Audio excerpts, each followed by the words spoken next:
Mirë se erdhe në botën ku askush nuk është i pafajshëm. Sekrete shqiptare, vendi ku rrëfimet më të thella, më të ndaluara dhe më të pathëna të shqiptarëve marrin zë. Na bëni subscribe për histori të ndryshme.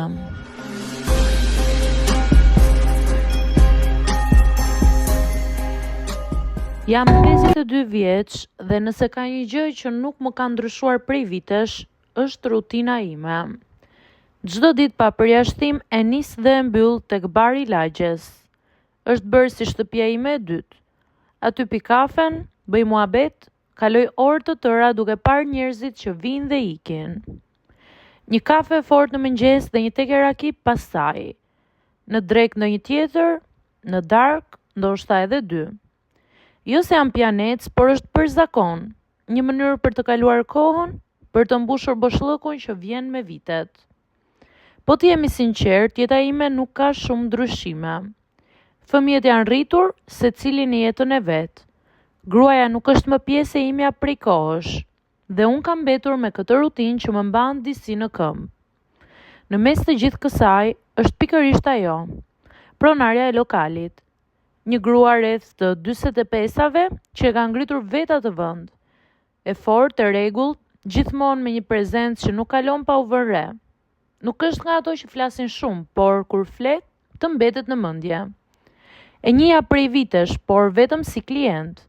Një mirëmëngjes, një sije dhe një buzëqeshje e lehtë. Deri atë ditë, ishte një pasdite e zakonshme. Nuk kishte shumë njerëz, por ja në tavolinën time të zakonshme në cep duke pirë kafen dhe një teke raki si gjithmonë. E pash tek lëvizte pas banakut. Dhe nuk e di pse, por atë ditë mendova ta thyej rutinën. E thirra. Hajde ulu pak, i thash. Ajo më pa pak e habitur. Ke nevojë për gjë? Po, kam nevojë për shoqëri. I ktheva me një buzëqeshje. Qeshi lehtë. Dhe si do ma japësh këtë shoqëri? Të qeras me i teke, i thash. Ajo afrua ngadalë dhe ul përballë meje. Më pa drejt në sy dhe tha. Unë nuk pi teke. Unë dala për një moment. Po çfarë pi? Unë pi dopjo, tha ajo pa hezitim. Aty qesha. Mirë atëherë, dopjo le të jetë. Je i sigurt? Më pyeti me një buzëqeshje që nuk ishte më thjesht miqësore. Nuk të ftoj kot, ju përgjigja. Ajo ngrit, solli 2 gota dopjo dhe ul përsëri. Aty filloi diçka që nuk e kisha provuar prej kohësh. Një muhabet i vërtet. Jo ai muhabeti i zakonshëm i lokalit për politik apo halle, por një bisedë që të futet në mendje.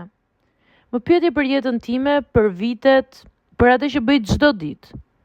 Dhe unë pa e kuptuar, fillova të flas më shumë se sa flas zakonisht. I tregova për rutinën time, për vetmin, për atë ndjesinë që çdo ditë është njësoj. Ajo më dëgjonte me vëmendje, pastaj më tha: "Ti nuk vjen këtu vetëm për kafen." Po për çfarë vi?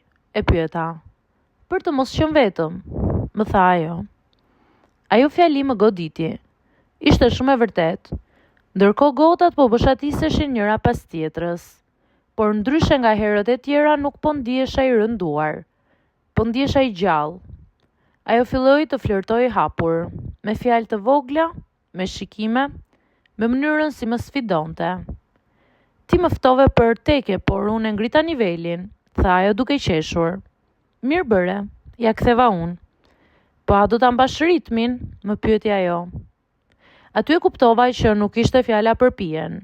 Ishte një lojë, një provë, një mënyrë për të parë kush jam unë përtej asaj tavoline. Qëndruam gjatë atë ditë, më gjatë se sa unë kam qëndruar ndonjëherë. Kur u ngrita për të ikur, ndihesha ndryshe. Jo më ai burri që vjen, pi kafen dhe ikën, por dikush që kishte hapur një derë të re. Që nga ajo ditë gjithçka ndryshoi.